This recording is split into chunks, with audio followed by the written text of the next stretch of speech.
Hi everyone, greetings from JagranJosh.com and welcome to this new episode of Being Cyberwise. Today we have with us Rachel Bleiman, who is a PhD student at the CARE Lab at the Temple University in Philadelphia, and she is going to talk about deepfakes. She will be seen in conversation with Dr Aunshul Rege, who is the director of the CARE Lab at the Temple University. I'm sure this is again going to be an informative session and you're going to take away some actionable insights. Hi everyone, my name is Dr. Aunshul Rege and I direct the CARE Lab. CARE stands for Cybersecurity and Application Research and Education. And we look at a lot of different things in the area of cybersecurity research and education.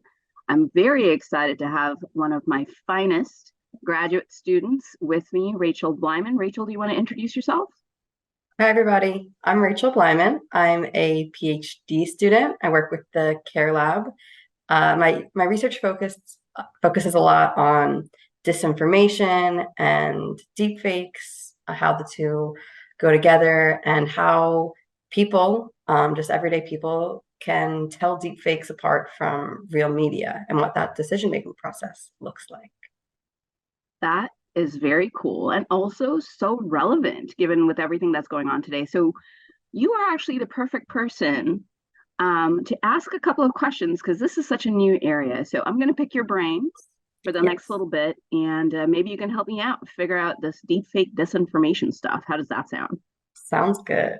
Sounds good. Okay, so I guess my first question, perhaps the obvious question, is what are deepfakes and how are they different from things like Photoshop or, any other types of software like that? Right. So good question. So deepfakes are manipulated or AI generated content, right? So the term deepfakes comes from a combination of deep and fake. So deep comes from deep learning, which is the technology that's used to make it. So it's based on AI, artificial intelligence, and machine learning. So that separates it from the things like Photoshop. And then you add that fake in because it's fake content. So that's where you get the name deepfake.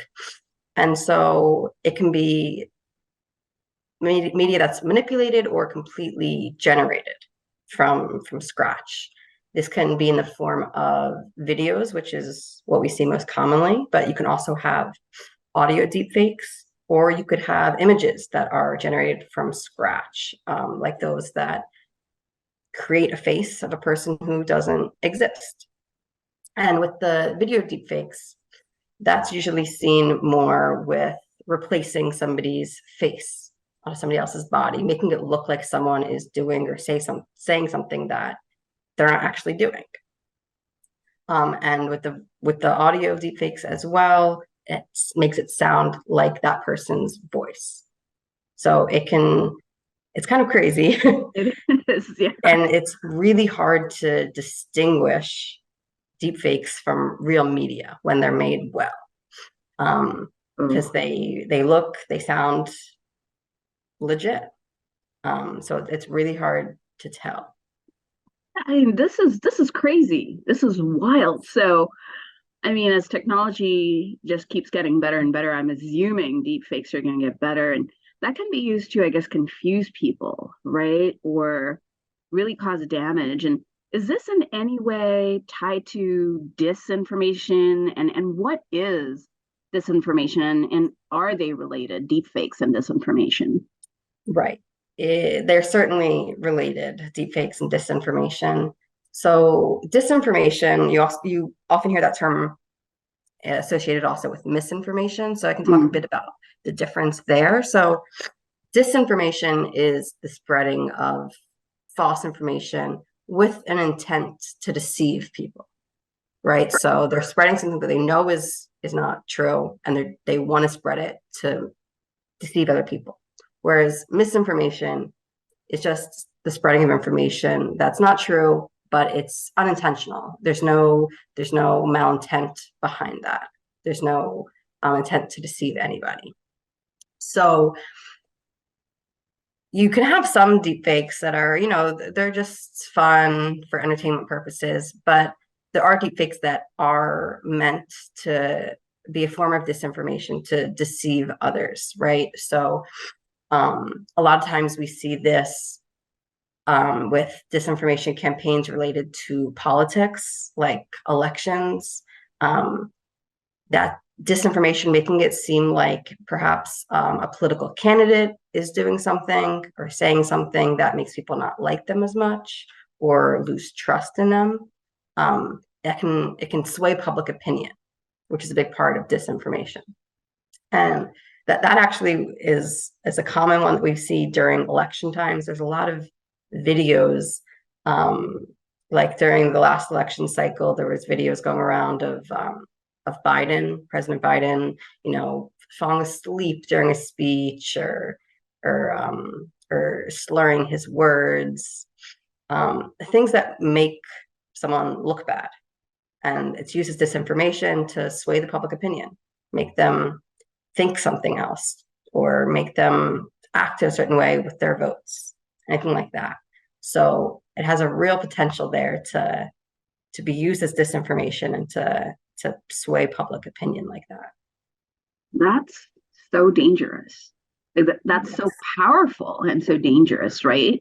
Especially like you said during elections, but I guess also it could be used in so many different contexts. In times of war, I suppose, or also, right? Like it's so for the war, there's between the war with Ukraine and Russia, there was lots of videos going around between both of those leaders, making them seem like they're laying down their arms and they're forfeiting, or there's a video of Volodymyr Zelensky making it seem like he was telling his soldiers to stand down. There was other videos of Vladimir Putin making it seem like he was going to start some sort of nuclear war. So it can create mass hysteria too. It can cause lots of chaos, where people don't know what's real. They don't know if they can trust what they're seeing. And usually, it used to be, if you see it, you can believe it, but you can't really do that anymore. That scares me quite a bit, right? Yeah. And I'm going to ask you this later, right, about how to tell deepfakes apart from reality. But before I get there, there's so much more I want to ask. So we've talked, when you and I chatted about romance scams, we talked about social engineering. Yes.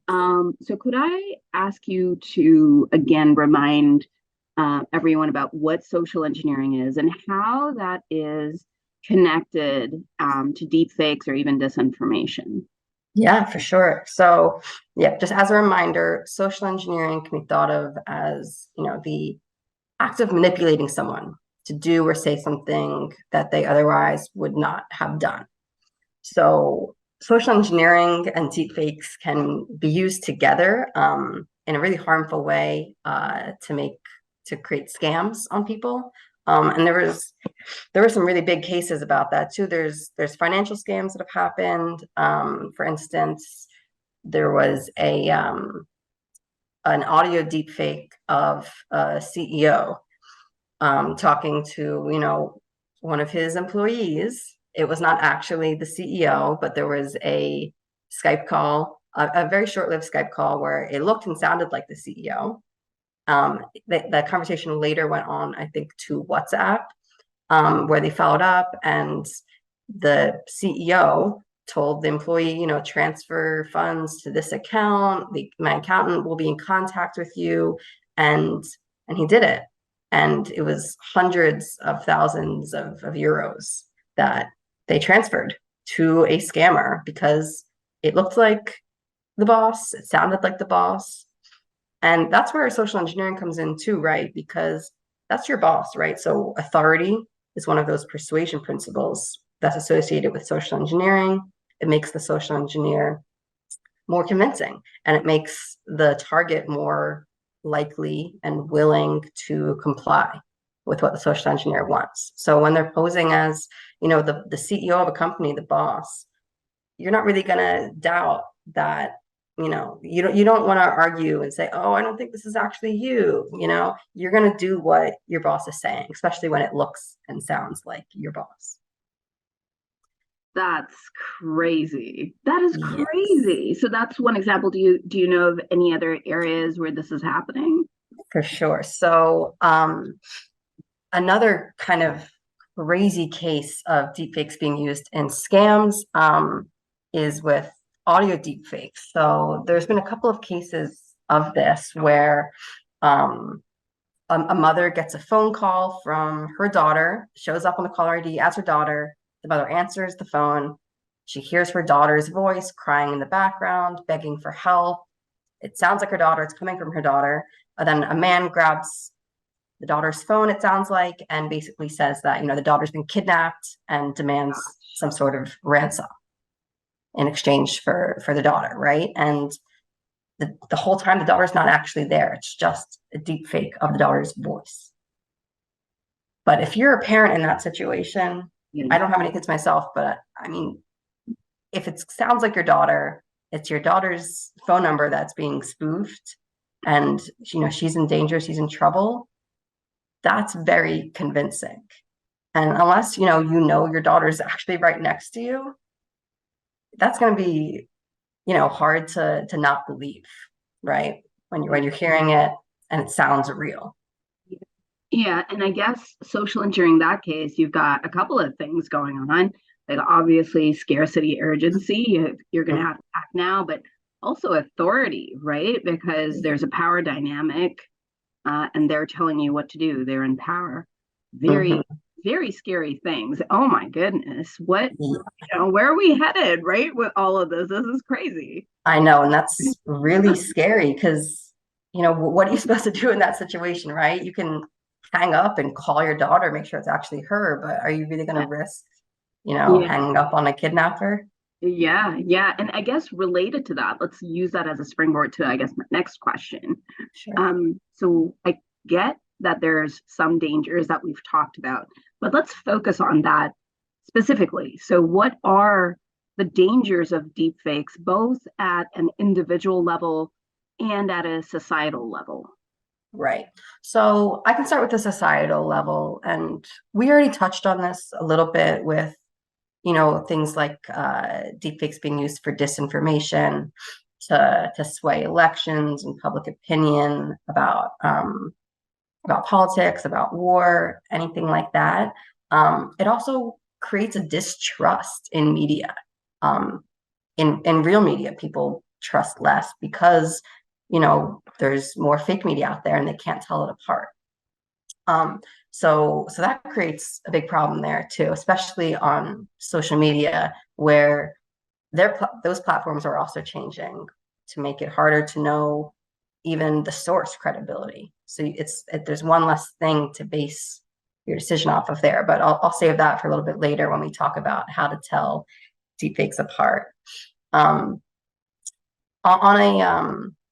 an individual level, deepfakes can also be harmful. There's a big industry of deepfake pornography, where oftentimes celebrities' faces are imposed onto pornography. And this is pretty much always done without the consent of the person whose face is being used. And this is harmful on an individual level, on an emotional level, reputation-wise. You don't really want that out there. That's not something that you consented to.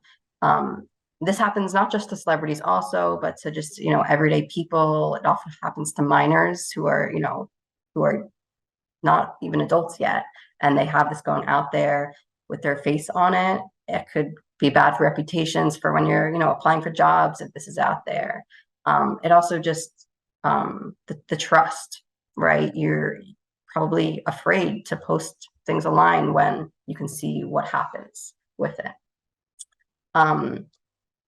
There's also, this might be less related to, criminal intentions, but it has implications on the entertainment industry when actors' faces are being deepfaked, and, their likeness can be used without them actually needing to do anything. or even consenting to that. It also has impacts on things like the advertising industry when, if a company pays a lot of money for a spokesperson to be their, the face of their company, and now anyone can go and use that person's face to do anything they want with it, that creates some problems there as well. Okay, so that's great. We've talked all about, what deepfakes are, what disinformation is, how it's connected to social engineering, and how this stuff can be very, very dangerous. So the obvious logical question for me to ask you is, what can we do to better arm ourselves in this era of deepfakes and disinformation, right? So how can we tell whether or not something's real? Right. And that is, a key question, right? And it depends. So, there's different qualities, levels of quality of deepfakes being made, right? And the ones that are, the high quality ones, those ones are really hard to tell.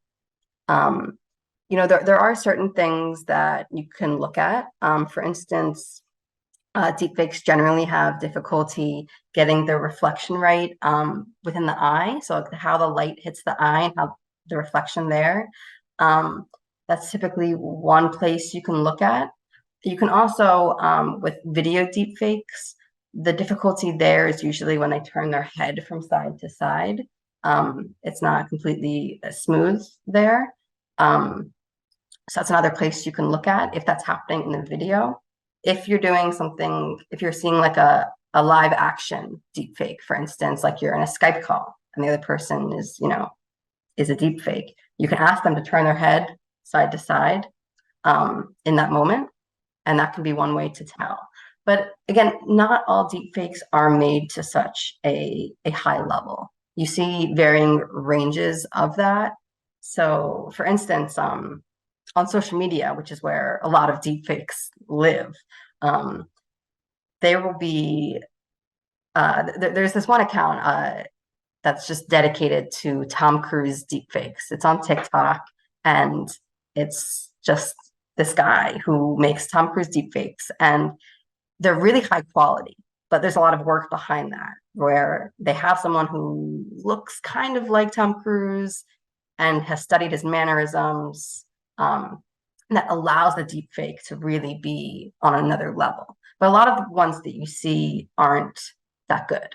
So, they might be blurrier, or if you know the person and you know how they act, it might not be completely accurate. So just looking at like the visuals of it, there's some hints that might, give it away, like I was saying about the reflections in the eye and moving of the face, but a lot of times you can't even use those. It's very hard. So you have to look at other things too. The context of everything that you're seeing. Who's posting it? What is it in regard to? Who is it about? And does it make sense? Right? And all that that takes a lot of work, right? To fact check, especially when you're scrolling on social media. It's the type of environment where you don't really stop and think about every post you're seeing and think about, oh, is this real or not? So one thing to do is just to slow down a little bit and just think about whether something is real or not before you just immediately believe it or share it. But it can be very difficult, especially as deepfakes are becoming more and more easily accessible for pretty much anyone to make. And not everyone will be able to make deepfakes to the same quality as the Tom Cruise ones, right? But it's advancing, and there are some technical, or there's a lot of technical detection methods that have been worked on with, like I know Facebook had a big, where they're trying to get people, researchers, to create these algorithms to determine things are real or fake.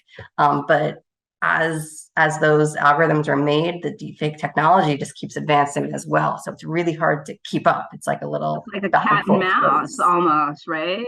Yeah. Exactly. So it's hard to just rely on those. So it's important for people to understand what they're looking at, and especially when those algorithms aren't baked into all of our social media platforms. So that's not really going to help you in the moment when you're seeing something, wondering if it's real or not. Especially too, there's starting to be even advertisements that are made using deepfakes. There was I believe it was a Ron DeSantis ad,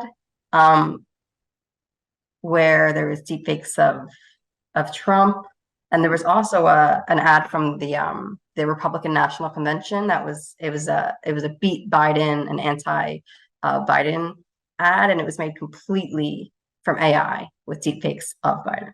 I remember this, and it was crazy how they managed to piece everything together.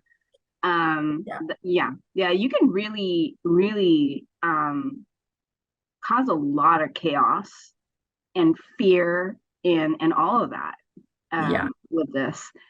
Um, so, and I know you said, you're going to be looking at deepfakes and disinformation. So in a couple of sort of minutes that we have together, could you spell out what your focus area is and why that's important, why we need that even more today? Yeah, sure. Yeah, so I'm really interested in the humans' capability in detecting deepfakes, right? Detecting real from fake. And the way I'm interested in it is that decision-making process, right? So what are people thinking about when, they're online and they view a piece of media, and they're not sure if it's real or not, if it's something, kind of, out there. So what process are they going through when they're thinking about, is it real or not, and whether they're going to engage with it, like whether they're going to share it or comment on it, react to it, like it, anything like that. And it's really important to understand this because, like I said, the technical defenses aren't going to be there all the time, and they're not going to be perfect, right? We cannot rely on them. And it's really important to be able to rely on ourselves to understand and be able to tell what's real from what's fake. Right. Yeah, because, like I said, like you're scrolling social media, not everything is just going to be flagged for you. Right. And you want to be able to make your own decisions, in regard to anything like politics. You want to be able to make informed decisions. And to make informed decisions, you need real, correct information. Yeah. So it's really important to be able to tell that apart from when you're seeing fake information. Yeah. It sounds like a very cool topic and a very important topic. So I guess that brings us to a close in this session on understanding deepfakes. And thanks, Rachel, for really diving deep. Pun on deepfakes. Funny. But taking us through and walking us through all these different components and how it's all connected and why this matters. Thank you for sharing your expertise with us today. Thank you.